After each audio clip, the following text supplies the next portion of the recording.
ہمارے بہت سارے مسلمان بھائی بھی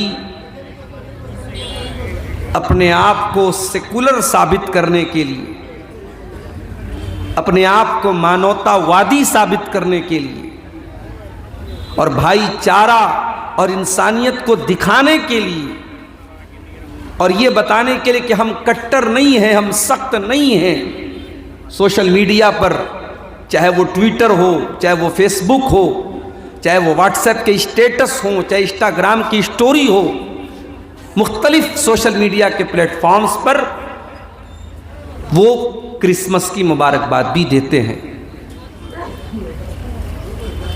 میرے عزیزو، ہم اور آپ انسان ہیں، لیکن انسانوں میں اللہ تعالیٰ نے، کروڑوں انسانوں میں ہمیں اور آپ کو اللہ تعالیٰ نے بہت بڑا کرم یہ کیا کہ ہمیں اور آپ کو مسلمان بنایا۔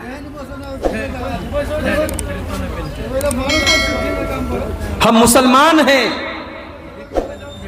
اور ہمارا اسلام ہم کو یہ بتاتا ہے کہ اللہ ایک ہے، نہ تو وہ کسی کا بیٹا ہے نہ اس کا کوئی بیٹا ہے۔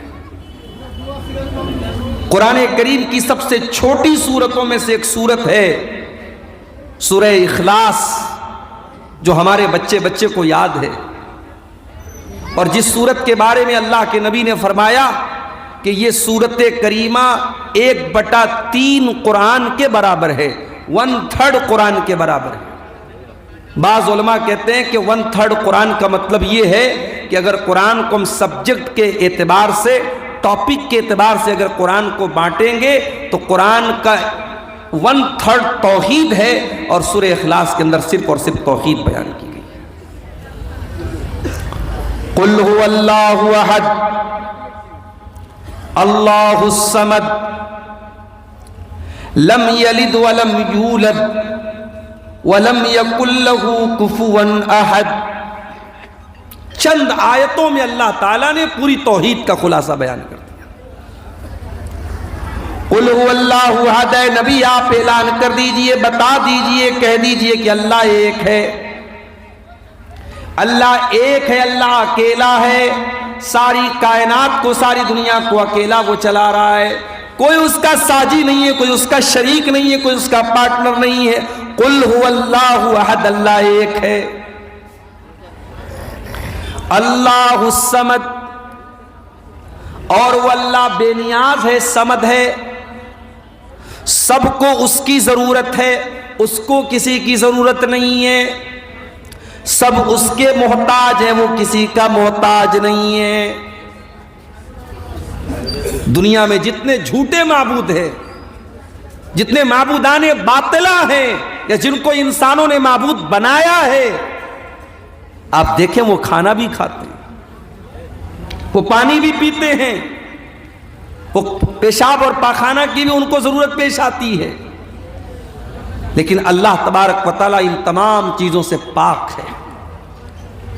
اسے نہ کھانے کی ضرورت ہے، نہ پانی کی ضرورت ہے، ساری دنیا کو چلانے کے باوجود اس کو نہ آرام کی کوئی ضرورت ہے، نہ نیند آتی ہے، نہ سوتا ہے وہ۔ آیت الکرسی میں ہم یہی بات کہتے ہیں، اللہ لا الہ الا هو الحی القیوم، اللہ کے سوا کوئی معبود نہیں ہے، وہ زندہ ہے، ہمیشہ سے ہے اور ہمیشہ رہے گا۔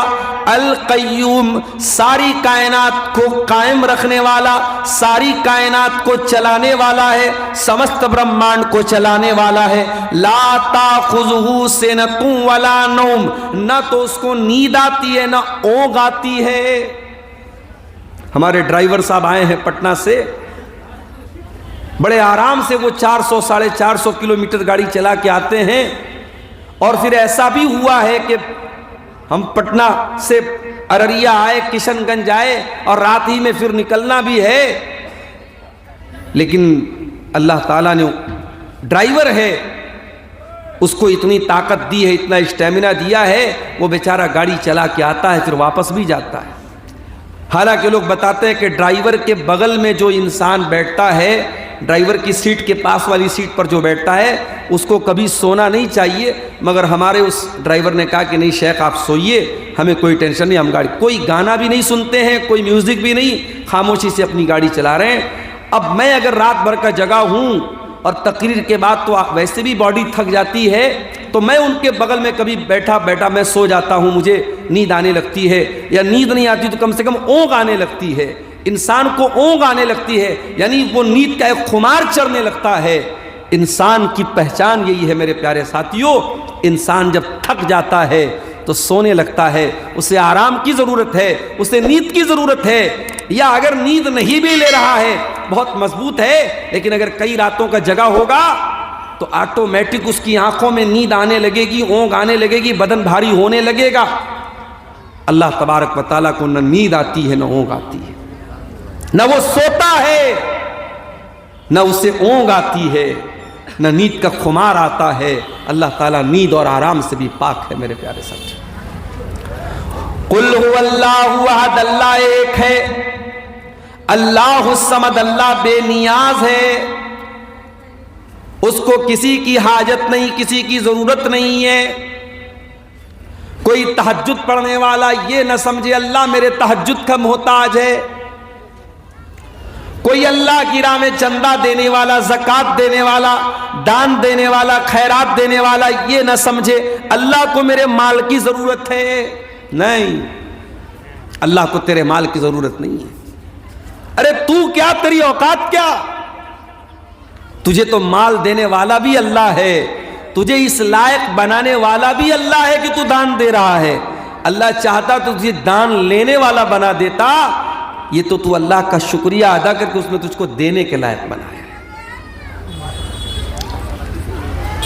یہ بات بھی یاد رکھیے، ساری دنیا کے لوگ مل کر کے اگر اللہ تعالیٰ کی عبادت کریں، نمازی بن جائیں، تہجد گزار بن جائیں، اللہ کی شان میں کوئی اضافہ ہونے والا، اس کی عزت میں کوئی بڑھوتری ہونے والی نہیں ہے۔ وہ پہلے بھی عزت والا تھا، ہم نماز پڑھے تب بھی عزت والا ہے، ہم نماز نہ پڑھے تب بھی وہ عزت والا ہے۔ یہ تو ہماری بد نصیبی ہے۔ عبدالغفار صاحب سے ہم محبت کرتے ہیں، ان کو واٹس ایپ پر میں نے میسج کیا، مولانا مجھے آپ سے ایک ضروری بات کرنا ہے۔ میرا نمبر بھی ان کے موبائل پر سیف ہے، واٹس ایپ پر نوٹیفیکیشن آ گیا، ان کے سامنے میسج آیا میرا۔ ایک دن گزرا، 2 دن گزرا، میں پھر میسج میں نے کیا کہ آپ کیوں میرے میسج کا جواب نہیں دے رہے ہیں؟ انہوں نے بار بار میرے میسج کو دیکھا اور اگنور کیا۔ اب سوچئے اگر آپ کی دوستی ہے عبدالغفار صاحب سے اور آپ کے ساتھ عبدالغفار صاحب نے ایسا کیا تو آپ کو کیسا لگے گا؟ حالانکہ میں یہ بھی بتا دوں آپ کو، میرا نمبر چونکہ بہت لوگوں کے پاس ہے تو بہت فالتو میسیجز بھی آتے ہیں، اور پھر بہت سارے گروپوں میں بھی لوگوں نے جوڑ رکھا ہے، گروپوں کے میسیج الگ آتے ہیں، تو کبھی ایسا ہوتا ہے کہ کسی آدمی کا میسیج آیا میں نہیں دیکھ پایا، یہ ممکن ہے۔ ابھی ایک پروگرام تھا میرا کلیا چک میں، اور یہی پٹنہ سے بائی روڈ مجھ کو کلیا چک جانا تھا۔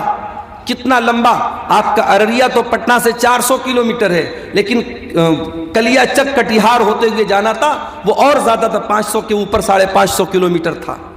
اب وہاں جس آدمی نے مجھ سے جلسے کی تاریخ لی تھی وہ فون کر رہا ہے، وہ میسج کر رہا ہے، پھر کسی اور کا فون آ رہا ہے، کہاں پہنچے مولانا صاحب، پھر تیسرے کا فون آ رہا ہے، کہاں پہنچے مولانا صاحب، پھر میسج آ رہا ہے واٹس ایپ پر، کہاں پہنچے آپ، لوکیشن بھیجیے، لوکیشن بھیجیے۔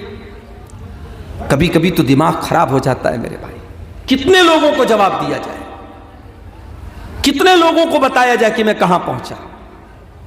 کلیا چک میں پروگرام تھا اور ایک نوجوان نے مجھے میسج کیا کہ مجھے اپنا لائیو لوکیشن بھیجیے، میں نے سمجھا ہوگا کوئی جلسہ کمیٹی کا آدمی، میں نے بھیج دیا۔ بعد میں پتا چلا کہ اس نے سارے لوگوں کو میسج دکھایا، اس نے کہا کہ دیکھیے عبدالغفار صاحب تو ابھی کٹیہار میں ہیں اور رات کے 11 بجنے 10 ساڑھے 10 بجا تھا، اس نے کہا کہ کٹیہار سے ان کو کلیا چک آنے میں بھی 3-4 گھنٹہ لگے گا، مولانا نہیں آ پائیں گے، جلسہ ختم ہو جائے گا۔ آدھی سے زیادہ پبلک چلی گئی، ایک غلط میسج اور ایک غلط پیغام دینے کی وجہ سے آدھی سے زیادہ پبلک اس پروگرام کی چلی گئی۔ ایسا بھی ہوتا ہے میرے بھائی، ہم یہ نہیں سوچتے ہیں کہ مقرر اگر آ رہا ہے تو ظاہر ہے کہ وہ یہ تو جان بوجھ کر کے دیر تو نہیں کرے گا. میں پٹنہ سے آپ یقین کریں جب بھی آپ کے علاقے میں آتا ہوں ہمارا ڈرائیور ماشاءاللہ اتنا الرٹ ڈرائیور ہے, راستے میں کبھی چائے پینا یا گٹکھا کھانا یا کوئی نشہ بھی وہ نہیں کرتا, نہ میں کہیں رکتا ہوں چائے پینے کے لیے. کبھی ایسا بھی ہوا ہے کہ میں پٹنہ سے بھوکا پیاسا چلا ہوں اور جلسے میں پہنچا ہوں تو وہاں فوراً یہ کہا گیا کہ نہیں مولانا آپ اسٹیج پر آئیے, مجھے کھانا تک نصیب نہیں ہوا ہے, بھوکا پیاسا ڈائریکٹ آنے کے بعد مجھے بیٹھنا پڑا ہے کرسی کے اوپر. تو مقرر آپ کے لیے جان دینے کی بات کر رہا ہے, آپ کے لیے قربانی دینے کی بات کر رہا ہے, اور آپ فوراً نشانہ اس کے اوپر تیار کر لیتے ہیں. میرے بھائی ابھی کٹیہار میں ایک جگہ پروگرام تھا میرا, میں نہیں پہنچ پایا, مدرسے سے اجازت نہیں ملی, چھٹی نہیں ملی, اور پھر اسی کٹیہار کے علاقے میں دوسری جگہ پروگرام میرا رکھا گیا جو چھٹی کے دن رکھا گیا. تو میرے پاس فون آ رہا ہے کہ مولانا صاحب ہمارے گاؤں میں آپ نہیں آئے تھے, فلاں جگہ آپ آئیں گے تو ہمارے نوجوان آپ سے بدتمیزی کریں گے اور آپ سے بدلہ لے لیں گے اور یہ کریں گے. میرے پیارے ساتھیوں, یہ کیا افسوس کا مقام نہیں ہے؟ کیا یہ عزت ہے آپ کی نظر میں علماء کی؟ یہ آپ جن مقررین کے ساتھ آپ سیلفی لیتے ہیں, جن مقررین کے ساتھ آپ جو ہے محبت کا دعویٰ کرتے ہیں, ذرا سا 19-20 ہو جائے تو آپ ان کو مارنے کی دھمکی دیں گے, ان کو ذلیل کرنے کی بات کریں گے. واللہ مجھے بہت تکلیف ہوتی ہے. میں کبھی کبھی سوچ میں پڑ جاتا ہوں کہ ہمارے اندر علماء کی محبت کا جو ہم دعویٰ کرتے ہیں وہ واقعی میں ہے یا پھر ہم صرف دعویٰ کرتے ہیں. میرے پیارے ساتھ, ہمیں اور آپ کو ہمیشہ, چاہے وہ مقررین کا معاملہ ہو چاہے وہ جلسہ کمیٹی کا معاملہ ہو, بھئی کسی کے ساتھ کبھی بھی کوئی ایمرجنسی ہو سکتی ہے. میں جب بھی پٹنہ سے آپ کے ارریا میں, کشن گنج میں, کٹیہار میں آیا ہوں, یقین کریں ہر بار راستے میں کوئی نہ کوئی ایکسیڈنٹ مجھے نظر آیا ہے. کوئی ٹرک جا کر کے کسی کار کو مار رہی ہے, کسی ٹرک نے کسی بائک کو مار دیا ہے. آج بھی ہم لوگ آئے تو راستے میں دو جگہ ایکسیڈنٹ ملا تھا. اللہ نہ کرے, اللہ میری حفاظت کرے, سارے علماء کی حفاظت کرے, یہ ایکسیڈنٹ ہمارے ساتھ بھی ہو سکتا ہے. میرے بھائی جب آپ پریشر بنائیں گے, ڈرائیور پوری سپیڈ میں گاڑی چلائے گا, رات کا ٹائم ہے, کوہرے کا ٹائم ہے, کچھ حادثہ بھی ہو سکتا ہے. ہمیں اور آپ کو یہ مجبوریاں نظر نہیں آتی, ہمیں زبان ہلانے میں دیر نہیں لگتی. ہم علماء کو لالچی تک کہہ دیتے ہیں, ان کے کیریکٹر تک پر سوال اٹھا دیتے ہیں اور ان کو برا بھلا تک کہہ دیتے ہیں. اور اگر عالم کسی وجہ سے نہ آئے تو ہم جلسہ کمیٹی کو دوشی قرار دیتے ہیں کہ آپ لوگوں نے جھوٹ موٹ نام دے دیا, ان کو نہیں بلایا, آپ نے ان سے بات نہیں کی. میرے پیارے ساتھیوں, کبھی بھی کسی کے ساتھ کوئی ایمرجنسی ہو سکتی ہے, ہمیں اور آپ کو یہ بات یاد رکھنی چاہیے. تو انسان ہیں ہم ایک دوسرے کے محتاج ہیں. اللہ کسی کا محتاج نہیں. اللہ ایک ہے, اللہ الصمد, اللہ بے نیاز ہے, اس کو کسی کی حاجت نہیں ہے, اس کو کسی کی ضرورت نہیں ہے. وہ نہ تھکتا ہے نہ آرام کرتا ہے, وہ ساری کائنات کو چلا رہا ہے, اسے نہ نیند آتی ہے نہ اونگ آتی ہے. لم یلد ولم یولد, اس نے نہ کسی کو جنم دیا ہے, نہ اس کا کوئی بیٹا ہے, ولم یولد, اور نہ وہ کسی کا بیٹا ہے. نہ اس کا کوئی بیٹا ہے نہ اس کا کوئی باپ ہے. اس نے نہ کسی کو جنم دیا ہے نہ اس کو کسی نے جنم دیا ہے. یہ ہے ہمارا عقیدہ. کرسمس منانے والوں کا کیا عقیدہ ہے؟